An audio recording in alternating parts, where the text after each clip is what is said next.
Hello मेरे बच्चों। तो बेटा दिवाली आ रही है और दिवाली के बाद 200 दिन भी नहीं बचेंगे आपके पास नीट 2026 के लिए।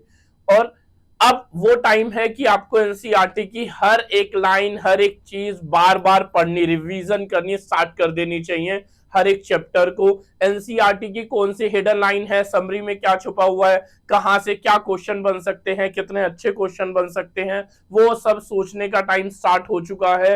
बहुत कम टाइम बचा है, सिर्फ 200 दिन मान के चलने हैं और बहुत अच्छे से मेहनत करनी है नीट के लिए। ओके, तो myself Manish Kaushik, biology educator and NEET counsellor.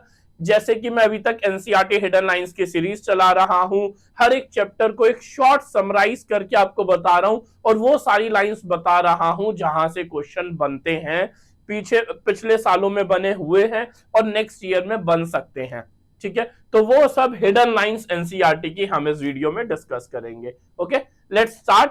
और चैप्टर है बेटा आज का बायोमोलिक्यूल्स। ठीक है, तो बायोमोलिक्यूल्स चैप्टर बहुत इंपॉर्टेंट चैप्टर है, बहुत ज्यादा वेटेज है इस चैप्टर की नीट में।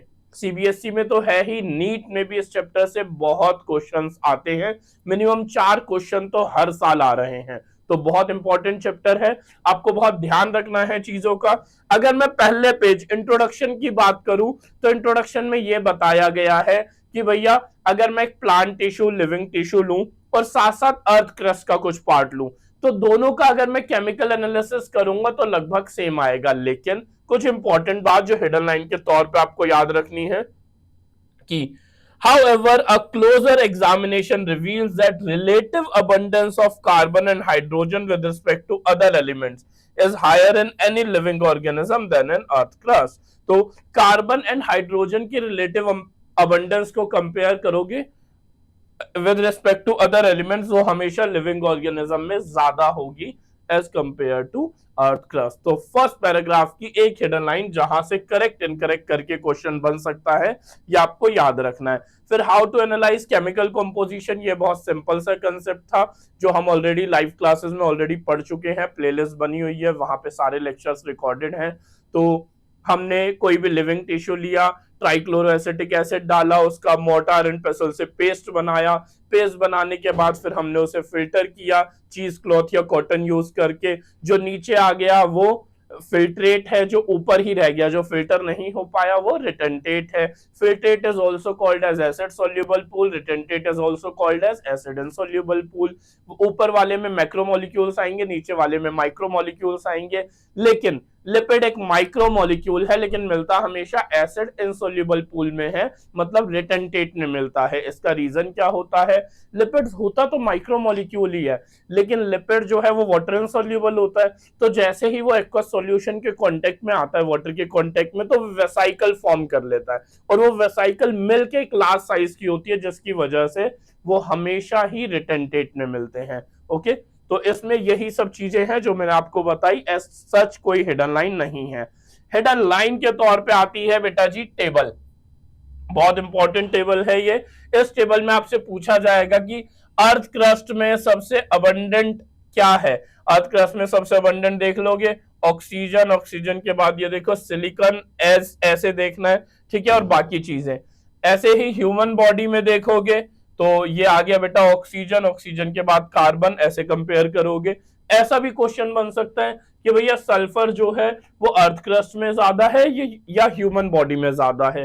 तो ऐसे कंपैरिजन, ऐसे कंपैरिजन और ऐसा कंपैरिजन, हर तरह का क्वेश्चन एनटीए बना सकता है। तो बहुत जरूरी चीजें आपको ध्यान रखनी है। ओके मेरे बच्चों, तो ये टेबल ऐसे हो जाएगी। फिर यहाँ पे मैं बताऊं तो एज सच कोई हिडन लाइन नहीं है, बस एक चीज ये है कि इनऑर्गेनिक का कंसेप्ट आ जाता है कि भाई लिविंग टिश्यू को, लिविंग टिश्यू में इनऑर्गेनिक एलिमेंट्स भी तो होंगे, इनऑर्गेनिक चीजें भी तो होंगी। तो उसके लिए फिर उसका फ्रेश वेट, फिर ड्राई वेट, उसे इवेपोरेट होने के लिए सन में ड्राई करोगे, फिर ड्राई वेट होगा, ड्राई वेट के बाद उसे जला दोगे, जो भी ऑर्गेनिक कंपाउंड होंगे वो निकल जाएंगे और इनऑर्गेनिक बच जाएंगी in the form of ash. ठीक है, तो ये कंसेप्ट यहाँ पे आता है। एज सच कोई मेनली हिडन लाइन नहीं है। फिर ये अमाइनो एसिड का पैराग्राफ है। अमाइनो एसिड में बस आपको ये पता होना चाहिए अल्फा कार्बन, पता तो सब कुछ होना चाहिए लेकिन एज सच कोई हिडन लाइन नहीं है। Basic amino acids are substituted methane, carbon, hydrogen, carboxylic carboxylic group which provide acidity, और यहाँ पे आ जाता है अमाइनो ग्रुप, यहाँ पे H, यहाँ पे R। ठीक है, ऐसे हम अमाइनो एसिड्स का स्ट्रक्चर पढ़ते हैं। अब नेक्स्ट पेज पे हम आ गए हैं, पेज नंबर 3 में। यहाँ पे जो क्वेश्चन बनते हैं बेटा, वो क्वेश्चन बनते हैं the R group could be a hydrogen, that is glycine amino acid, which is the simplest amino acid. Glycine is the simplest amino acid। ठीक है, मिथाइल ग्रुप हो सकता है एलानीन, हाइड्रोक्सिल मिथाइल हो सकता है सीरीन। इसके अलावा न्यूट्रल अमाइनो एसिड का एग्जांपल वेलिन, एसिडिक का ग्लूटामिक एसिड, बेसिक का लाइसिन, एरोमेटिक अमाइनो एसिड में टायरोसिन, फिनाइल एलानीन, ट्रिप्टोफैन, ये सब एग्जांपल्स इंपॉर्टेंट है। अब यहां पे मैं बात करूं बेटा, ये यहां पे एक वर्ड लिखा है jitter ionic form, B is called jitter ionic form. Jitter ionic form क्या होती है, ये भी एनसीईआरटी में दे नहीं रखा, लेकिन उन्होंने बताया है भाई, डेप्थ समझो एनसीईआरटी की। B जो है वो जिटर आयनिक फॉर्म है। क्यों है भैया, क्योंकि उस पे पॉजिटिव और नेगेटिव दोनों चार्ज हैं। When an amino acid carry both positive and negative charge, that form of amino acid is called as Ritter ionic form। अगर कोई अमाइनो एसिड में पॉजिटिव और नेगेटिव दोनों चार्ज हैं, तो उस फॉर्म को रिटर आयनिक फॉर्म बोलते हैं। ओके, अब फिर एक और पॉइंट आता है बेटा यहाँ पे, iso electric point. Iso electric point क्या होता है, देखो जितने भी अमाइनो एसिड है ना, वो जिट्रायनिक फॉर्म तो शो करेंगे सबके सब, लेकिन एक पर्टिकुलर पीएच पे। जितने भी अमाइनो एसिड है सब के सब जिट्रायनिक फॉर्म शो करेंगे, but at a particular pH. That particular pH is called as isoelectric point. This is depth of NCERT, आएगा तो याद रखना है आपको, बहुत जरूरी चीजें हैं। ओके, तो ये मैंने बता दिया जिट्रायनिक फॉर्म एंड आइसोइलेक्ट्रिक पॉइंट। फिर लिपिड के पैराग्राफ में, पूरी एनसीईआरटी में लिपिड में इसके अलावा कोई पैराग्राफ है ही नहीं, तो लिपिड तो टोटली यही है, तो इसे हम यहीं पे समझ लेते हैं। फैटी एसिड होता है, मैं सीधा हिडन लाइंस के बारे में आता हूं। देखो, पाल्मिटिक एसिड जो होता है वो 16 कार्बन का होता है, इंक्लूडिंग कार्बोक्सिलिक ग्रुप। तो फैटी एसिड होते क्या है, long chain of hydrocarbon, long hydrocarbon chain ending with a carboxylic group. तो यहां मैं लिख दूं CH3 CH2 CH2 CH2 CH2 CH2 COOH। ऐसे जो मॉलिक्यूल्स होते हैं उन्हें बोलते हैं फैटी एसिड। पाल्मिटिक एसिड कितने कार्बन का है, 16 कार्बन का, इंक्लूडिंग कार्बोक्सिलिक ग्रुप। ठीक है, अच्छा देखो एक और चीज मैं बताऊंगा, यहाँ पे इन्होंने दिया है 1 to 19 कार्बन। जो जितने भी जनरली फैटी एसिड मिलते हैं वो 1 से 19 कार्बन के होंगे, लेकिन यहाँ पे इन्होंने COOH को एक्सक्लूड करके लिखा है 1 से 19। अगर मैं COOH को इंक्लूड कर दूं तो ये नंबर क्या हो जाएगा, 2 से 20। ठीक है, एनसीईआरटी की डेप्थ समझ पा रहे हो तुम लोग। एराकिडोनिक एसिड जो है वो 20 कार्बन का होता है, इंक्लूडिंग कार्बोक्सिलिक ग्रुप, मतलब 20 कार्बन का है कार्बोक्सिलिक ग्रुप इंक्लूड करके। उसके बाद saturated unsaturated fatty acid, S से सैचुरेटेड, एस से सिंगल। सैचुरेटेड फैटी एसिड में सिर्फ और सिर्फ सिंगल बॉन्ड होता है, अनसैचुरेटेड में एक या एक से ज्यादा डबल बॉन्ड हो सकते हैं। ठीक है, फिर simple lipid is glycerol which is trihydroxy propane, monoglyceride, diglyceride, triglyceride, तीन ही बन सकते हैं, क्योंकि ग्लिसरॉल का स्ट्रक्चर क्या होता है मेरे बच्चों, CH2OH, CHOH और CH2OH। ठीक है, अब यहां पे फैटी एसिड जुड़े तो एक फैटी एसिड जुड़ा तो स्ट्रक्चर हो गया मोनोग्लिसराइड। यहां पे और यहां पे दोनों जगह फैटी एसिड जुड़ जाए तो हो गया डाइग्लिसराइड, तीनों जगह जुड़ जाए तो हो गया ट्राइग्लिसराइड। चार जगह कहां से जोड़ोगे, जब OH ग्रुप ही 3 है तो तीन ही जगह जुड़ सकता है। ठीक है, तो मोनो डाई ट्राई, हमारे जो सेल्स होते हैं उनमें डाइग्लिसराइड होता है, हमारे जो सेल्स होते हैं उनमें डाइग्लिसराइड होता है। Plasma membrane is made up of lipid and protein, जो प्लाज्मा मेम्ब्रेन का लिपिड होता है वो डाइग्लिसराइड होता है। ओके, माइसेल, सोप में माइसेल, कोई बच्चा मिसल बोलता होगा, कोई माइसेल बोलता होगा, सब अलग अलग तरह की अंग्रेजी बोलते हैं, मेरा हाथ तंग है वैसे ही अंग्रेजी में। ठीक है, तो माइसेल फॉर्मेशन जो होता है उसमें मोनोग्लिसराइड होते हैं। ठीक है, इसके अलावा जो इंपॉर्टेंट लाइन है, fats and oils based on melting point, oils have lower melting point, example gingelly oil, and hence remain as oil in winter. इसके अलावा ये वाला देखो, कुछ लिपिड्स के पास फॉस्फोरस होता है तो वो बन जाते हैं phospholipid, they are found in plasma membrane. Lecithin is one such example. Lecithin एक फॉस्फोलिपिड है जो प्लाज्मा मेम्ब्रेन में मिलता है। लेसिथिन एक फॉस्फोलिपिड है जो प्लाज्मा मेम्ब्रेन में मिलता है। फिर यहाँ पे लिखा है some tissue specially the neural tissue have lipid with more complex structure. यहाँ पे जो लिपिड होते हैं मेरे बच्चों वो होते हैं स्फिंगोलिपिड। क्या होते हैं? स्फिंगोलिपिड्स। ये जो स्फिंगोलिपिड्स होते हैं मेरे बच्चों ये न्यूरल टिश्यूज में होते हैं और न्यूरल टिश्यूज में भी generally myelin sheath is made up of sphingolipids. Okay, आगे बढ़ते हैं हम। ये जो पैराग्राफ है ये है नाइट्रोजनस बेसिस। जो एडिनिन है उसका न्यूक्लियोसाइड क्या होगा? Nitrogen base plus pentose sugar form nucleoside, nucleoside plus phosphate group form nucleotide. Adenine जो नाइट्रोजनस बेस है इसके न्यूक्लियोसाइड का नाम क्या होता है? एडिनोसिन। और उसके न्यूक्लियोटाइड का नाम क्या होता है? Adenylic acid. ठीक है, अगर मैं आपसे यह बोलूं, समझने की कोशिश करना, एडिनाइलिक एसिड जो है, एडिनाइलिक एसिड ये क्या है भैया? ये एडिनोसिन है प्लस फॉस्फेट है। एडिनोसिन न्यूक्लियोसाइड था और फॉस्फेट जोड़ दिया तो एडिनाइलिक एसिड बन गया। तो एडिनाइलिक एसिड जो है वो एक न्यूक्लियोटाइड है। क्या भाई मैं इसे एएमपी नहीं बोल सकता? एडिनोसाइन मोनोफॉस्फेट, एक ही तो फॉस्फेट है। तो एडिनाइलिक एसिड को अगर एनटीए एएमपी लिख दे तो वो सही बात है, ज्यादा घबराने की बात नहीं है, वो कोई गलत बात नहीं है। ठीक है, तो ऐसी चीजों में बुद्धि लगानी है अपनी। ठीक है, कंसेप्ट अप्लाई करने हैं, रट्टा कुछ नहीं होता। आपको हमेशा रट्टा तो मारना है लेकिन कंसेप्चुअल रट्टा मारना है। आप कंसेप्ट समझ के रट्टा मारोगे। ठीक है, तो इसमें यही है। न्यूक्लियोसाइड का नाम adenosine, guanosine, thymidine, uridine, cytidine और न्यूक्लियोटाइड का नाम adenylic acid, thymidylic acid, guanylic acid, uridylic acid, cytidylic acid. ये मैंने डिटेल में पढ़ने का भी अभी समय है, डिटेल में पढ़ने का भी समय है। ये जो वीडियो मैं बनाता हूं एनसीईआरटी हिडन लाइंस, ये सिर्फ उन बच्चों के लिए है जिन्होंने चैप्टर को पूरा पढ़ लिया है। जिन्होंने चैप्टर को पढ़ा ही नहीं, सोच रहे सिर्फ ये पढ़ के हम नीट निकाल देंगे या सीबीएसई का अपना एग्जाम निकाल देंगे, अच्छे मार्क्स ले आएंगे, तो आई एम सॉरी, बिल्कुल गलत सोच रहे हो आप।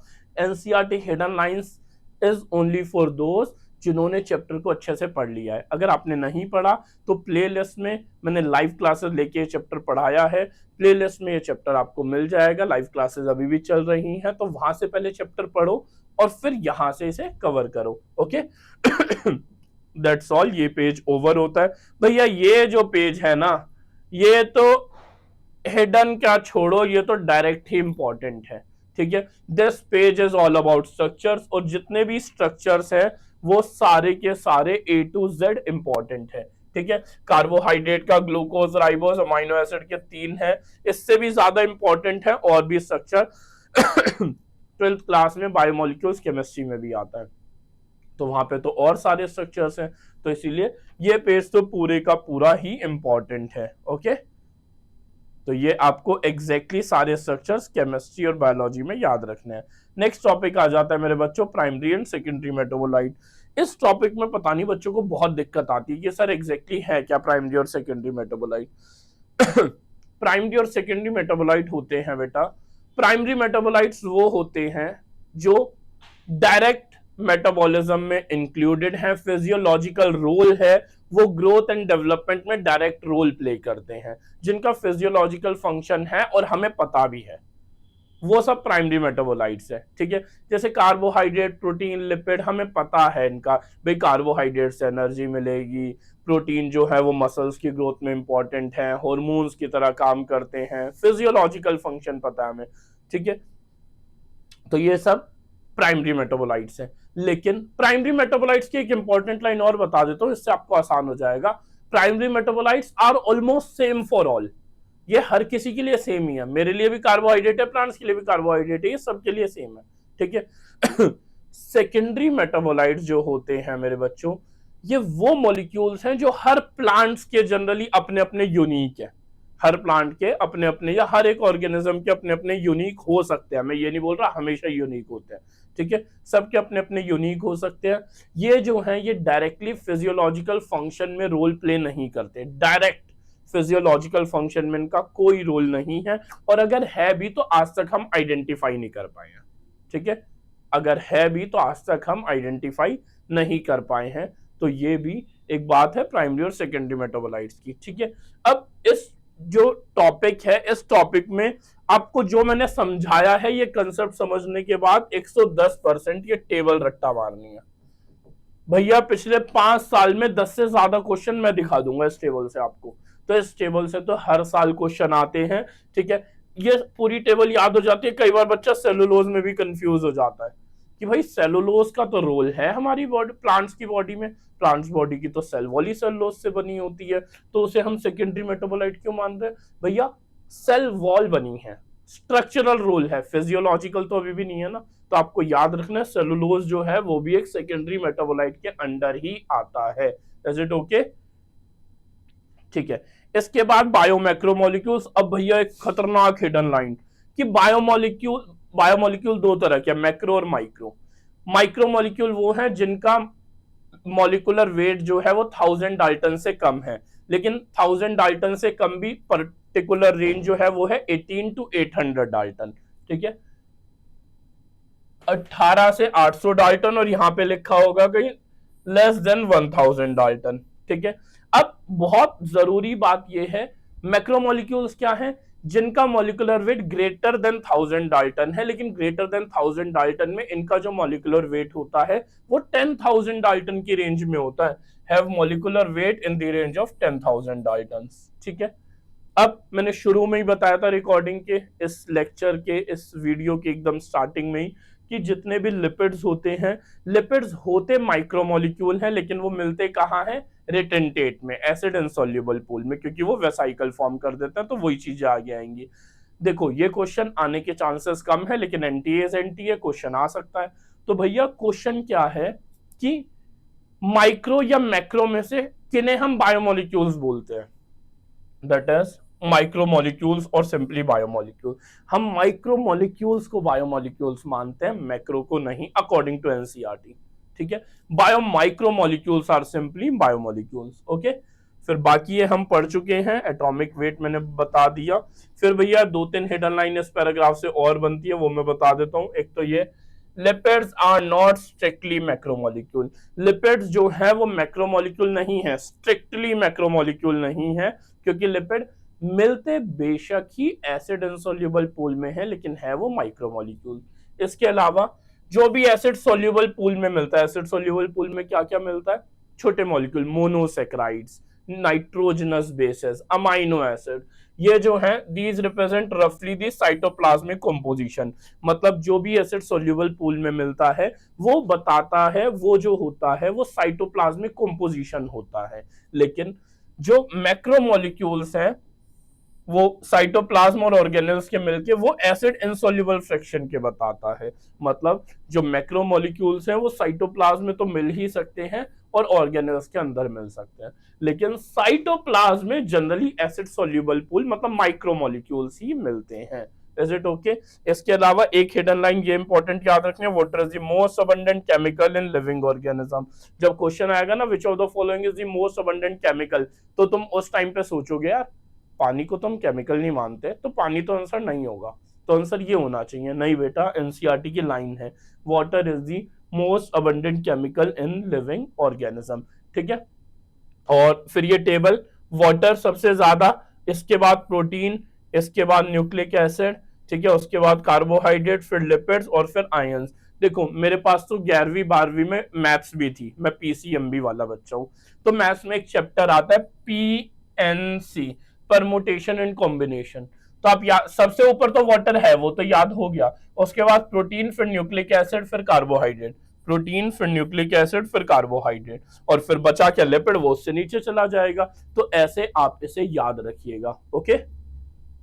तो ये भी खत्म होता है। फिर प्रोटीन्स आते हैं। प्रोटीन्स के बीच का जो बॉन्ड होता है वो होता है पेप्टाइड बॉन्ड। दुनिया में अमाइनो एसिड बहुत सारे हैं, लेकिन सिर्फ 20 अमाइनो एसिड हैं जो प्रोटीन के स्ट्रक्चर में काम आते हैं, ठीक है। इसके बाद प्रोटीन की डायरेक्ट डिटेल दे रखी है, अमाइनो एसिड प्रोटीन की, लेकिन हिडन लाइंस में हम इस टेबल में आ जाओ भैया। बायोमोलिक्यूल्स की जितनी भी टेबल है सारी ही बहुत ज्यादा इंपॉर्टेंट है। तो कोलाजन इंटरसेलुलर ग्राउंड सब्सटेंस है, ट्रिप्सिन एंजाइम होता है, इंसुलिन एक हार्मोन होता है, antibody fight against infectious agents, receptor जो होते हैं वो सेंसरी रिसेप्शंस होते हैं, ग्लूट जो होता है full form is glucose transporter, ठीक है, enables glucose transport into cells. Okay, तो ये सब आपको याद रखना है। फिर ये मैं इसे हिडन लाइन तो नहीं मानता, क्योंकि हर बच्चे को याद ही होता है, रट लेता है बच्चा इसे। और अगर आपने ये भी याद नहीं किया तो भाई आई एम सॉरी, आपने चैप्टर अच्छे से नहीं पढ़ा है, और अच्छे से पढ़ो। Collagen is the most abundant protein in animal world and ribulose, bisphosphate, carboxylase, oxygenase is the most abundant protein in the whole of biosphere। Ribulose जो होता है वो 5 कार्बन की एक शुगर होती है, जो कि बिसफॉस्फेट, कार्बोक्सिलेज, ऑक्सीजनेज से मिलके इस शुगर से एक एंजाइम बनता है। मतलब ओवरऑल रुबिस्को एक एंजाइम है, लेकिन राइबुलोज पर्टिकुलरली एक 5 कार्बन की शुगर है, ठीक है। तो राइबोलोज एक पर्टिकुलरली 5 कार्बन की शुगर है, और ओवरऑल एक एंजाइम है, जो एंजाइम इस राइबोलोज पे एक्ट करता है, इसलिए इसका नाम राइबोलोज रखा, ठीक है। फिर आते हैं हम पॉलीसेक्राइड पे। पॉलीसेक्राइड में जो आपको याद रखना है मेरे बच्चे, सीधा हिडन लाइंस पे आता हूं मैं। हिडन लाइंस में सेलुलोज जो है वो एक ही तरह के मोनोसेक्राइड से बना है, ग्लूकोज से, तो वो होमोपॉलीसेक्राइड हो जाएगा। Cellulose is homopolymer. स्टार्च भी इसी का वेरिएंट होता है। स्टार्च जो है वो प्लांट्स में होता है। एनिमल्स में ग्लाइकोजन की फॉर्म में फूड स्टोर होता है। Hidden line, inulin is a polymer of fructose. जिसने एनसीईआरटी अच्छे से नहीं पढ़ी होती ना, तो वो इसे रॉन्ग करके आता है, बोलता है कि एनटीए वालों ने स्पेलिंग गलत लिख दी हमें फंसाने के लिए, इंसुलिन आना चाहिए था। भैया इंसुलिन तो वैसे भी कार्बोहाइड्रेट नहीं होता, ठीक है। तो यहाँ पे inulin is a polymer of fructose, ये लाइन इंपॉर्टेंट है। इसके अलावा एक line, right end is called reducing end. Polysaccharides में जो राइट, आर से राइट, आर से reducing, left is non reducing. Carbohydrate जो होते हैं वो मैंने लाइव क्लासेस में डिटेल में पढ़ाया है कि रिड्यूसिंग और नॉन रिड्यूसिंग शुगर्स होती है, लेकिन जो पॉलीसेक्राइड्स होता है उनका राइट एंड रिड्यूसिंग होता है और लेफ्ट एंड नॉन रिड्यूसिंग होता है। Okay, starch forms helical secondary structure, तो यहां पे भी पूछा जा सकता है। स्टार्च फॉर्म हेलिकल की जगह शेप चेंज कर देंगे, सेकेंडरी की जगह प्राइमरी, टर्शरी कुछ कर देंगे, और स्टार्च के पास हेलिकल सेकेंडरी स्ट्रक्चर होता है, इस वजह से वो आयोडीन के मॉलिक्यूल को होल्ड करता है, जिससे ब्लू ब्लैक कलर आता है, that is called as starch test, ठीक है। इसके बाद हम आते हैं सीधा नेक्स्ट पेज पे, जिसमें आपको याद रखना है ये केमिकली मॉडिफाइड शुगर्स के एग्जांपल, ग्लूकोजामीन, एनेसिटाइल गैलेक्टोजामीन। एनेसिटाइल गैलेक्टोजामीन को कई बार शॉर्ट फॉर्म में नैग भी बोल देते हैं, ठीक है। नैग में 2 फुल फॉर्म आ जाती है, एनेसिटाइल गैलेक्टोजामीन या एनेसिटाइल ग्लूकोजामीन। आपके कोर्स में सिर्फ गैलेक्टोजामीन दे रखी है। काइटिन जो है भैया, ये काइटिन को पुरानी एनसीईआरटी में ऐसे हेट्रोपॉलीमर टाइप कंसिडर किया था, लेकिन अब क्लियर दे दिया इन्होंने, these complex polysaccharides are mostly homopolymer, ठीक है। काइटिन एक्सोस्केलेटन ऑफ ऑर्थोपोड पे मिलता है। Plant cell are made up of cellulose, वो डायरेक्टली लाइंस है। न्यूक्लिक एसिड की डिटेल पे आते हैं अब हम। न्यूक्लिक एसिड में nitrogenous base plus pentose sugar form nucleoside. Phosphate जोड़ेंगे तो बनेगा न्यूक्लियोटाइड। इनकी बॉन्डिंग होती है, नाइट्रोजनस बेस और पेंटोस शुगर के बीच की बॉन्डिंग को बोलते हैं N glycosidic bond. Pentose sugar और नाइट्रोजनस बेस को जोड़ूं तो उनके बीच का बॉन्ड होता है एन ग्लाइकोसिडिक बॉन्ड। और फॉस्फेट भी जोड़ूं तो फॉस्फेट जुड़ता है हमेशा 5 प्राइम कार्बन पर, वहां पे जो बॉन्ड बनता है वो बनता है फॉस्फोएस्टर बॉन्ड। और पेंटोस शुगर पे नाइट्रोजनस बेस जो जुड़ता है वो 1 प्राइम कार्बन पे जुड़ता है, ठीक है। इनकी बॉन्डिंग बहुत इंपॉर्टेंट है, वो सारी बॉन्डिंग सारी डिटेल में ऑलरेडी करा चुका हूं, सारी हम डिस्कस कर चुके हैं, ठीक है। तो आपको डिटेल में पढ़ना है तो आपको लाइव क्लासेस का जो फोल्डर है वहां पे सारी चीजें देखनी पड़ेंगी। ओके, तो मैंने बॉन्ड बता दिया आपको। और बाकी हाँ, नाइट्रोजनस बेसिस प्योरीन और पायरिमिडीन। प्योरीन 2 तरह के, एडेनिन, गुआनिन, और पायरिमिडीन 3 तरह के, साइटोसिन, यूरासिल और थाइमीन। इनकी बहुत ज्यादा डिटेल आपको पढ़नी पड़ेगी ही पड़ेगी, because 12th class molecular basis of inheritance भी इसी चैप्टर पे डिपेंड करेगा। ओके, इसके अलावा फिर आते हैं हम स्ट्रक्चर ऑफ प्रोटीन में। जो प्रोटीन्स हैं वो हेट्रोपॉलीमर, हमेशा ही हेट्रोपॉलीमर होंगे, क्योंकि एक ही अमाइनो एसिड मिलके तो प्रोटीन नहीं बनाएगा, बहुत सारे अमाइनो एसिड की रिक्वायरमेंट होगी, तो प्रोटीन्स हमेशा ही हेट्रोपॉलीमर होंगे, ठीक है। फिर इसमें प्राइमरी स्ट्रक्चर होता है, सेकेंडरी स्ट्रक्चर होता है, टर्शरी स्ट्रक्चर होता है, क्वाटरनरी स्ट्रक्चर होता है, जिसकी बॉन्डिंग मैंने डिटेल में पढ़ाई है। प्राइमरी स्ट्रक्चर में एन टर्मिनल अमाइनो एसिड और सी टर्मिनल होता है, एन पे फ्री NH2 ग्रुप, सी पे फ्री COOH ग्रुप, ठीक है। इसके बाद इनकी बॉन्डिंग मैंने डिटेल में पढ़ाई थी आपको। सेकेंडरी में कौन कौन सा बॉन्ड इन्वॉल्व होता है, टर्शरी में कौन सा होता है। अब जो लाइन है, टर्शरी स्ट्रक्चर एक 3D व्यू देता है। टर्शरी स्ट्रक्चर जो होता है फॉर बहुत सारी बायोलॉजिकल एक्टिविटीज के लिए जरूरी है।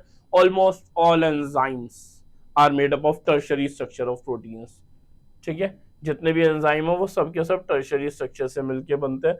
दो टर्शरी स्ट्रक्चर आपस में अगर जुड़े हों with the help of any bond except peptide और डाइसल्फाइड बॉन्ड, तो उन्हें बोलते हैं क्वाटरनरी स्ट्रक्चर, जिसका एग्जांपल हीमोग्लोबिन गिवन होगा, क्योंकि हीमोग्लोबिन पे 4 सब यूनिट्स होती हैं, 2 अल्फा 2 बीटा, यानी 2 अल्फा एंड 2 बीटा, ठीक है। तो ये पूरा ही पेज इंपॉर्टेंट है, लेकिन इनमें कौन कौन से बॉन्ड्स इन्वॉल्व होते हैं इसके लिए आपको एक बार प्लेलिस्ट जरूर देख लेना, पूरे सारे लेक्चर्स देख लेना, सो दैट आपको सारा कंसेप्ट वहां से देखो। एक बार आपको चैप्टर डिटेल में पढ़ना है, डिटेल में एक बार समझना है, उसके बाद टाइम टू टाइम रिवाइज करते रहना है, सो दैट आपको दोबारा से उतनी ही डिटेल में, उतनी ही रिकॉर्डिंग, उतनी ही लंबी क्लासेस दोबारा ना लेनी पड़े, टाइम बचेगा। टाइम टू टाइम रिवाइज करते रहोगे तो कंसेप्ट इंक्रीज होते रहेंगे, ठीक है। हम टीचर्स हैं, जितने भी टीचर हैं, मैं सही बता रहा हूँ, सब टीचर जब एक ही चीज को बार बार पढ़ते रहते हैं तो हमें भी कुछ ना कुछ अलग पता चलता रहता है।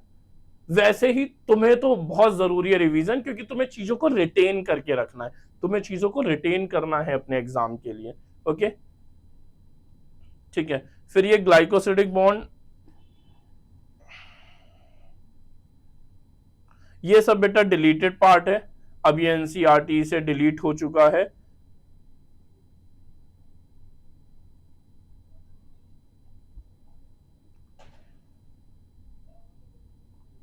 हम आ जाते हैं फिर एंजाइम्स पे, ठीक है। एंजाइम में जो आपकी एक है Q10 लॉ,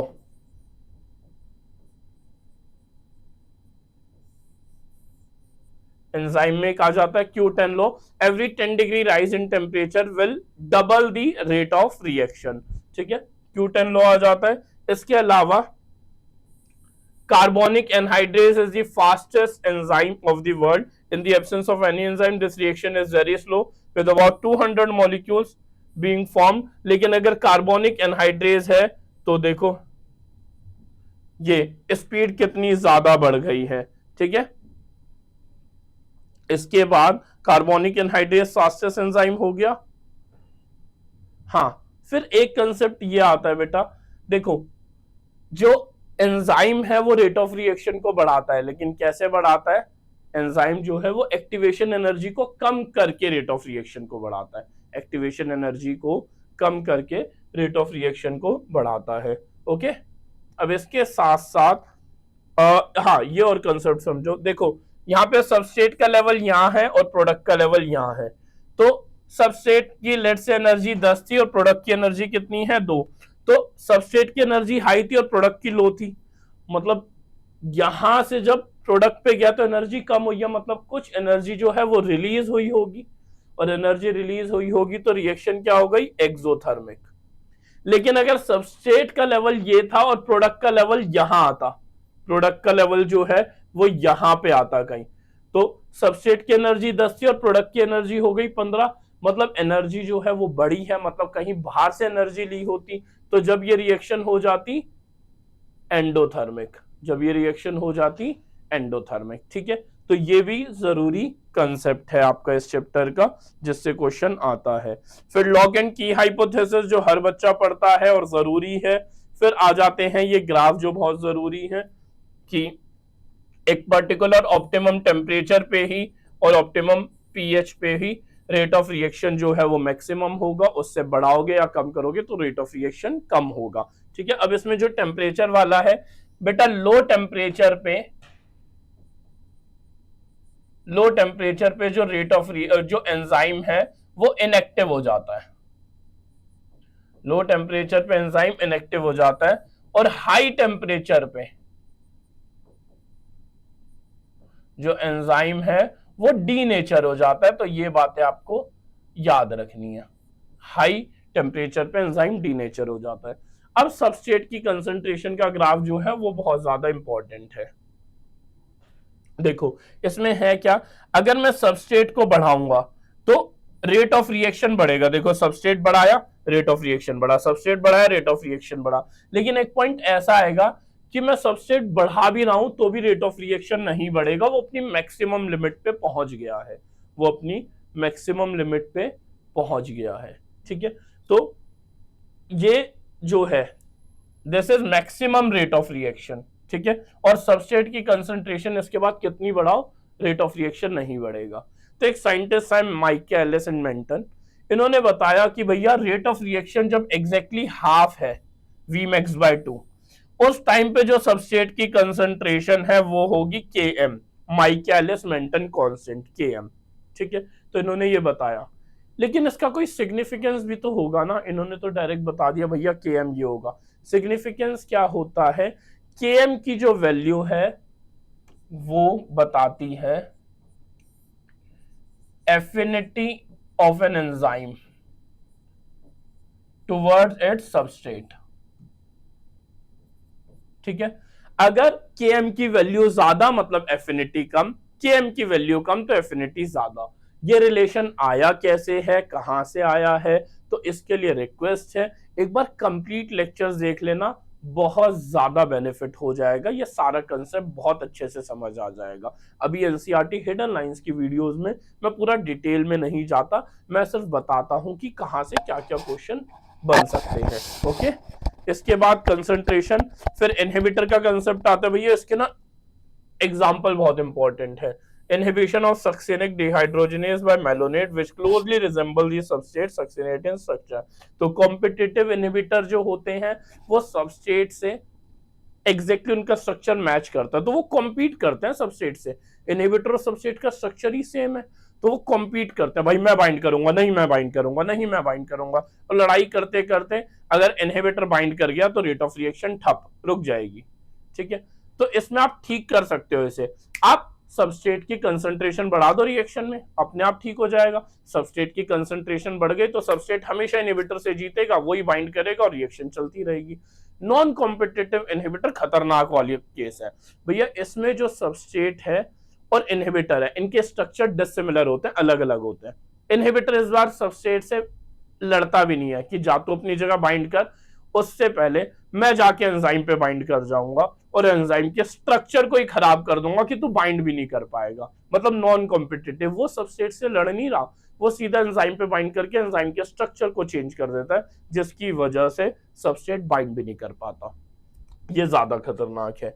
ओके, हाँ, फिर एंजाइम का क्लासिफिकेशन तो आपको पढ़ना ही है डिटेल में, लेकिन इंपॉर्टेंट हिडन लाइन ये आती है, enzymes are divided into 6 classes each with 4 to 13 sub classes and named accordingly by a 4 digit number. ठीक है, ऑक्सीडोरेडक्टेसेस पता ही है, ट्रांसफरेसेस पता ही है, मैं हिडन लाइंस के तौर पे आपको जो बताता हूँ ये चीजें याद रखनी है। हाइड्रोलिसिस में hydrolysis of ester, ether, peptide, glycosidic और इन सब बॉन्ड का हाइड्रोलिसिस होता है। भैया जब ग्लाइकोसिडिक बॉन्ड बनता है, कार्बोहाइड्रेट कार्बोहाइड्रेट के बीच में ग्लाइकोसिडिक बॉन्ड, लिपिड लिपिड के बीच में एस्टर बॉन्ड, अमाइनो एसिड के बीच में पेप्टाइड बॉन्ड, और न्यूक्लिक एसिड के बीच में मैंने बताया था एन ग्लाइकोसिडिक और फॉस्फोएस्टर, और दो न्यूक्लियोटाइड जुड़ते हैं तो फॉस्फोडाइस्टर बॉन्ड। ठीक है, अब जब ये जितने भी बॉन्ड मैंने अभी नाम लिए जब भी ये बनते हैं तो वाटर रिलीज होता है भैया, तो इनके टूटने में वाटर की रिक्वायरमेंट होती है, इसलिए हाइड्रोलिसिस मतलब टूटेंगे with in presence of water.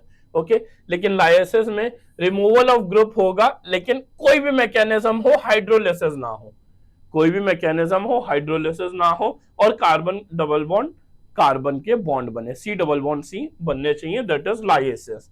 Okay, इसके अलावा आइसोमरेसिस, लाइगेसिस, फिर कोफैक्टर भी इंपॉर्टेंट कंसेप्ट है भैया। कुछ ऐसे एंजाइम है दुनिया में, कुछ ऐसे एंजाइम है जो सिर्फ प्रोटीन नेचर के हैं, सिर्फ प्रोटीन से ही बने हैं, लेकिन कुछ ऐसे एंजाइम है जिनमें प्रोटीन के अलावा एक नॉन प्रोटीन पार्ट भी इन्वॉल्व होता है। वो नॉन प्रोटीन पार्ट 3 तरह का होता है, उस नॉन प्रोटीन पार्ट को ही बेसिकली कोफैक्टर बोलते हैं। वो 3 तरह का हो सकता है, inorganic ions like magnesium for hexokinase, ठीक है, या जिंक फॉर कार्बोनिक एनहाइड्रेस ऐसे वैसे, और होते हैं प्रोस्थेटिक ग्रुप और कोएंजाइम्स। प्रोस्थेटिक ग्रुप और कोएंजाइम दोनों ही ऑर्गेनिक होते हैं।